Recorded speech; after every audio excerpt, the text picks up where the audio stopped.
So I suspect most of you here will be familiar with expected goals models or XG models, but just in case anyone here isn't, they're essentially models to estimate the likelihood of a shot resulting in goal. And they're very useful because they essentially remove the stochastic measurement volatility inherent in the observed goals scored. So goals are binary, you either score a goal or you don't, but chances kind of fall within a spectrum. You can have a higher quality chance or low quality chance, but you can't capture that well with the binary outcome. And expected goals models are sort of more nuanced, essentially a less noisy version of goals scored. And we know that they are more predictive of future performance. So expected goals, training team strength models on expected goals leads to a better prediction of future goals scored at both a team and player level than historic observed goals scored. So they're very useful analytically. And the high-level idea is certainly simple enough. You grab a bunch of data describing a shooting situation, and you train a model to estimate whether or not that shot results in a goal. But obviously, there are tons and tons of different ways you can actually implement those models. And today we'll talk about how we can make design decisions around that to maximize the utility of your XG models and the XG values you get out of them. So XGBoost is still the state of the art for these sorts of modeling tasks, and it's certainly the models we're using for expected goals. So if anyone wants to train expected goals models, we certainly recommend using XGBoost if you want to maximize predictive power. So improving model behavior. There are lots of different things that you can do to ensure that you have sensibly behaved models, but one of them is to actually think about what data you're throwing at your model. Like, what is your model actually trained on? And obviously, because they're expected goals models, our data is essentially all events labeled as shots, and we're trying to predict whether or not they result in goals. For the most part, that is a sensible thing to do, but we just need to be mindful that every now and again, we get things like this. Send it back to their keeper, Tim Howard. Another really long clearance. Right. So we get this phenomenon of occasionally sort of events that may not have been intended as shots resulting in goal. And obviously, because they were not intended as shots, but they resulted in goal anyway, they end up being marked as shots, even if they weren't intended as shots. But had that event not resulted in goal, it probably would have been labeled as like a clearance or a long pass or something like that. And so this phenomenon essentially results in a slightly inflated apparent goal rate around the periphery of the pitch. You can kind of see like hotspots sort of from a team's own half and sort of around like near the corner flag that arise from this phenomenon of, essentially this is a phenomenon that arises from us not really knowing what the true intent of an action is. When a player kicks the ball, we don't really have access to what the player wanted to achieve. So we don't know, we make an educated guess as to what that intent was and what the event was, but because we don't have access to the true intent, we end up sometimes having sort of this discrepancy of what happened. But that is certainly an issue we can fix easily enough, because if we look at the relationship between goal mouth angle and goal rates, we see that for most of the range of goal mouth angles, the behavior is pretty sensible. The higher your goal mouth angle, which generally means that you have a bigger visible area of goal, essentially, you have a higher probability scoring. But for the very low range, you see that relationship flips direction. So what the data is implying is saying, if your view of the goal is very, very small, the implied goal rates do go up in the data. So we know that is counterintuitive. So because if you're really close to the corner flag, or if you're very far away from goal, you're not really expecting the goal rates to increase. So what we can do is essentially extrapolate in this unintuitive region what we think a sensible relationship ought to be if we kind of extrapolate backwards. And then that tells us how much we are oversampling goals by. Now, if we essentially have, if we know how much we're oversampling apparent goals by, we can correct for that and essentially sample, subsample observed goals in those regions. We can correct for that problem in our training data.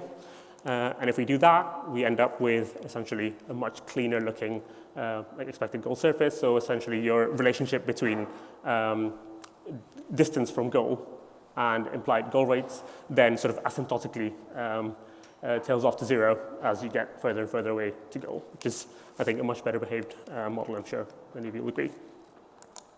Another thing we can do to get a better behaved model is actually constrain the sorts of relationships the model is able to learn. Obviously, a lot of machine learning models are given a bunch of data that describes situations and a target that we want the model to learn, in this case, like whether or not that resulted in goal. But the model doesn't really know what a true, real, like what the signal is and what the noise is. The model is unable to essentially resolve between those two, and so to learn any relationship it picks up on or it sees. But if we know from understanding the game, we can essentially introduce some real-world knowledge, inject some real-world knowledge into the models by telling the models, the relationship between, say, goal mouth angle or distance to goal and goal rates can only ever go in this direction. So if your distance to goal increases, you expect the XG to only ever drop, assuming all else stays equal. So essentially, by constraining the directionality of the relationships that the model is able to pick up on, you're essentially telling the data, if you ever find any tiny instances where the data is telling you otherwise, it's probably noise, you can safely ignore it. That results in much, much smoother relationships between any features and your target, and just kind of has, it leads to both better performance and more sensibly behaved relationships between targets, between your variables and goal rates.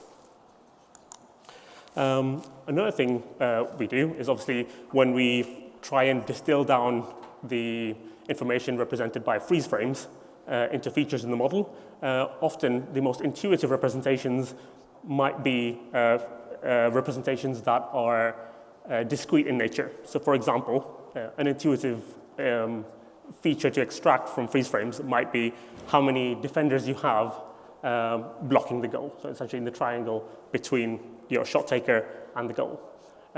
That certainly makes sense, but if it has a certain sort of behavioral downstream implications in that because the number of defenders blocking goal is an integer, it's discrete, it means that you essentially are describing how much the goal is being blocked in discrete steps. So you either say there is no defender blocking goal, or there's one defender blocking goal, or two defenders blocking goal, and there isn't any way to essentially say that there is a defender partially blocking goal.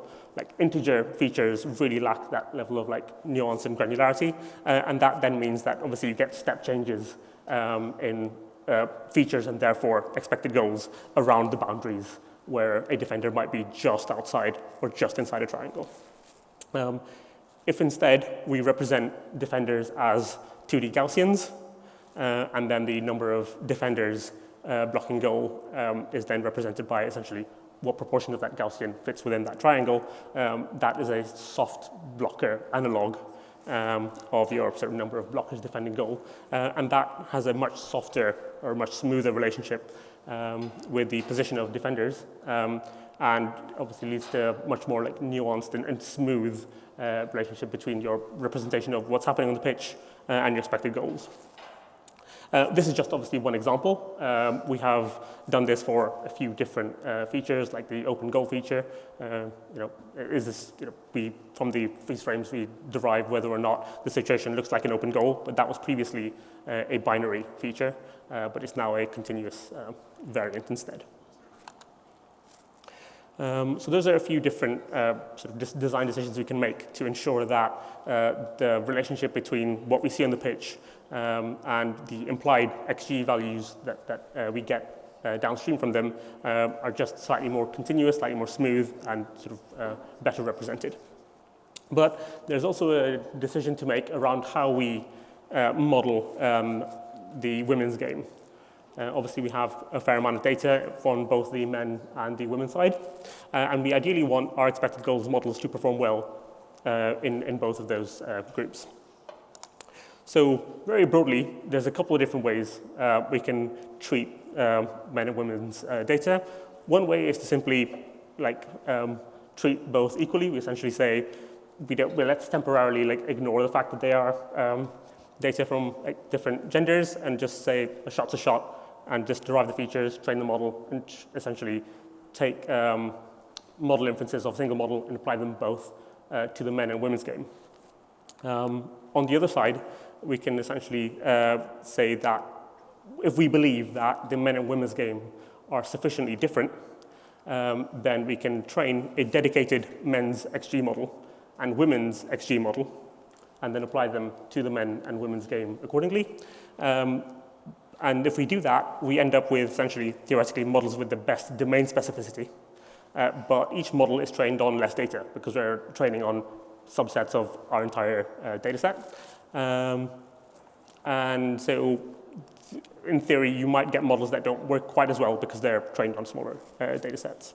There is, however, a halfway house approach. We can kind of train a single general model that is trained across both men and women's data, but we can add a feature that tells the model this event is from the women's game or from the men's game. This essentially then allows the model to train general relationships across the entire data set, but if there is enough reason in the data to believe that the relationship between any feature and goal rates differs for any feature types, the model has access to whether that the events are from men and women's games to be able to essentially adjust any of the relationships if needed. And so how do we pick between these different approaches? The answer is we just do them empirically. It's fairly straightforward to run the experiments and train all of these different model types. And if we do that and sort of evaluate them based on their sort of out-of-sample performance, we see that this halfway house, this gender-aware general model, ends up having the best predictive performance in both genders. So it's not like we have to even navigate any trade-offs around one solution or one approach working better for the men's game, but not as well for the women's game. It just flat out across the board works better across both genders.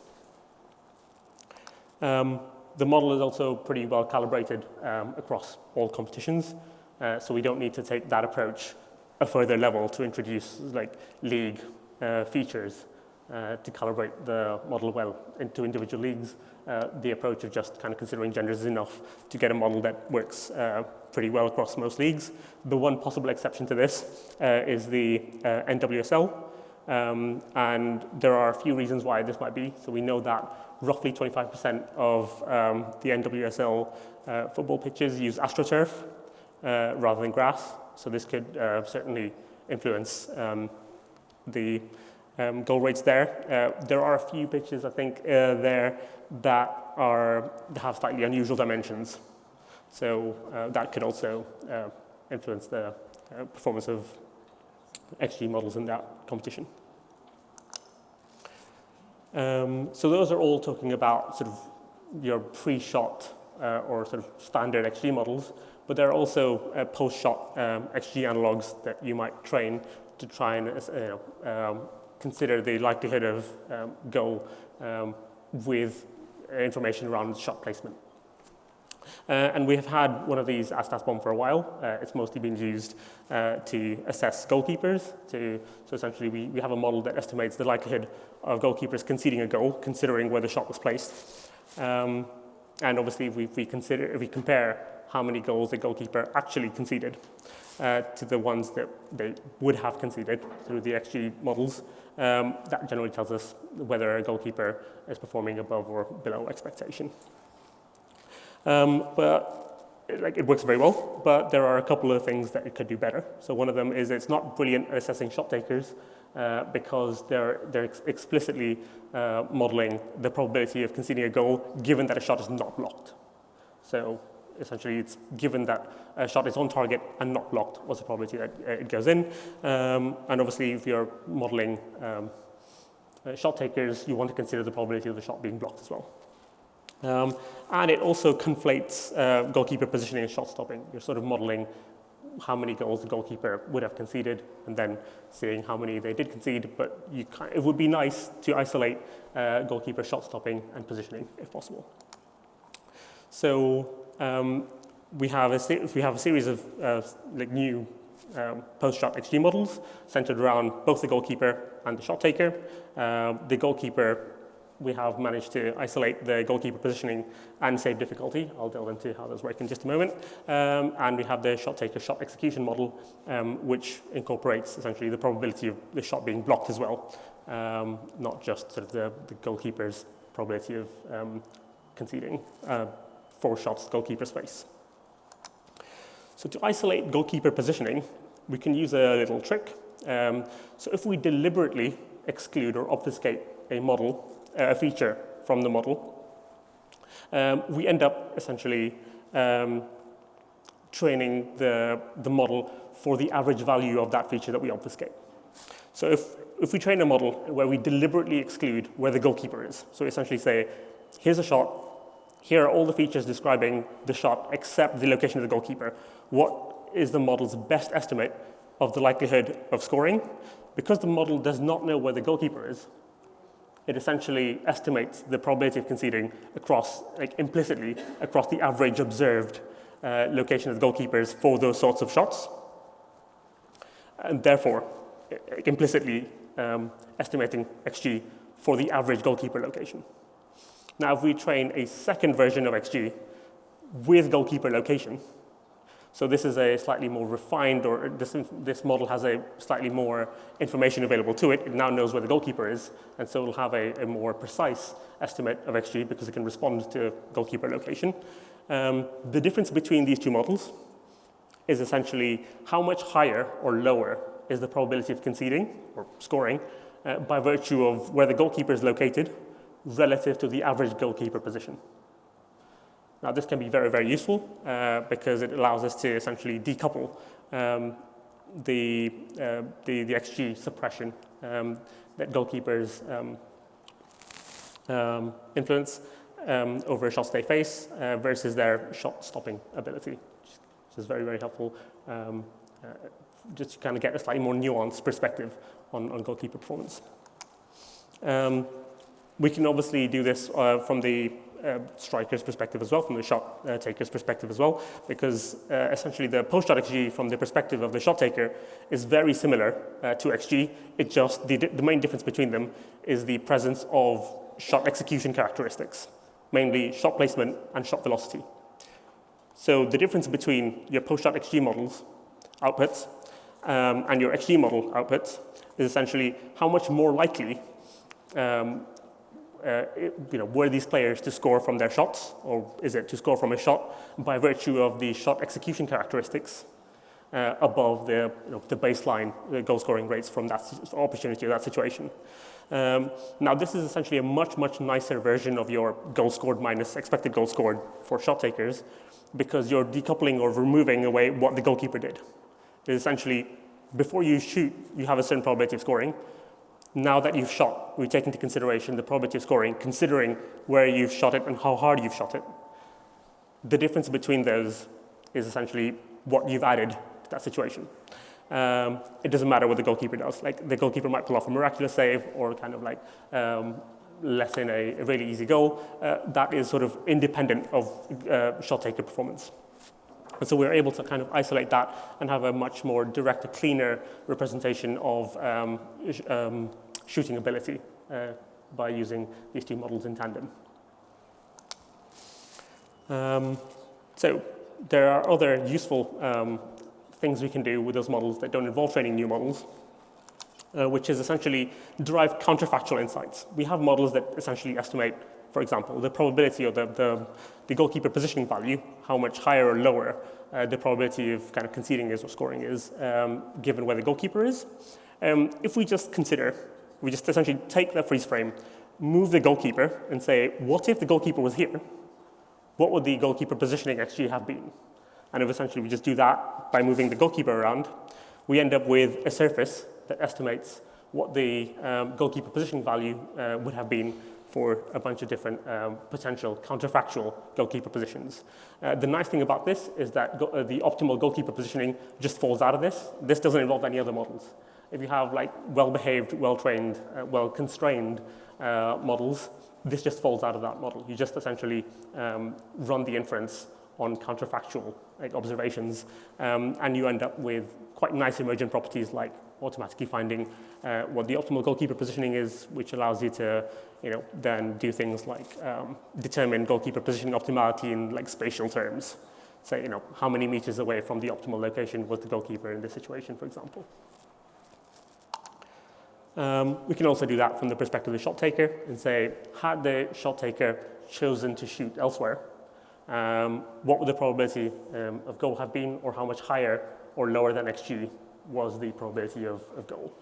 And obviously that surface is a function of velocity as well. So it's actually like a three-dimensional surface, but I've just taken the cross-section around the observed shot velocity, but that surface changes with respect to velocity too. Just to kind of summarize most of what I've talked about so far, we have a bunch of new new XG models. There are 5 of them in total. They all perform better. The performance metrics are all better across the board, regardless of which metrics you look at, than their previous analogs or counterparts, which is very nice. But that on its own isn't enough to tell us that these models are better, because if you have leaky features in your model, if you have any features that essentially leak information about the outcomes, you end up with artificially high performance metrics. So that these performance metrics, you can essentially cheat on these performance metrics if you have leaky variables. Another way of benchmarking this is to essentially train team strength models off of XG and use that to predict future observed goal rates. So this is a true blind test. And if your XG models are better, they should, in theory, be more predictive of future actual observed goal rates. And we do, in fact, see that this is the case. So our new chance quality XG model is better than the previous XG analog. And again, sort of the new shot execution model was previous in the old post-shot XG model. So this is a fairer and cleaner and I think more principled way of benchmarking the predictive power of XG models that is a bit more resilient to that sort of leaky feature cheating problem. So that's it. That is a short summary of some of the design decisions in the new XG model and the nice emergent properties that arise from them. I just wanted to say that this is obviously just one of many models that we're working on the data science team. If you're interested in some of the other work that goes on in the data science team, please do come and find us in the data science stand downstairs. There's lots of very friendly data scientists that will be very happy to talk to you. All right, thank you very much.